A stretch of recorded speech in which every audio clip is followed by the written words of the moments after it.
ઝાલોદ તાલુકાના શારદા મુકામે ડોમેસ્ટિક એરપોર્ટને લઈને વિરોધ કરવામાં આવ્યો।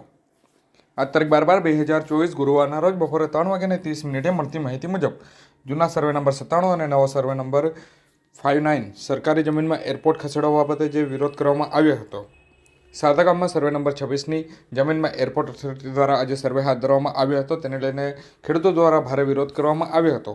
જો કે ચુસ્ત પોલીસ બંદોબસ્ત વચ્ચે જે એરપોર્ટ ઓથોરિટી દ્વારા સર્વે કરાતા ખેડૂતો દ્વારા જે વિરોધ કરવામાં આવ્યો હતો। દિલ્હી મુંબઈ નેશનલ કોરિડોર હાઈવેમાં જમીન સંપાદન બાદ હવે એરપોર્ટમાં જમીન સંપાદન થશે તો ગુજરાન કેવી રીતે ચલાવવું તેવું ખેડૂતોએ એક મોટો સવાલ ઊભો કરવા પામે છે। જો આગામી સમયમાં એરપોર્ટ રદ નહીં થાય તો ઉગ્ર આંદોલન કરવાની ચીમકી પણ ગ્રામજનો દ્વારા ઉચ્ચારવામાં આવી છે।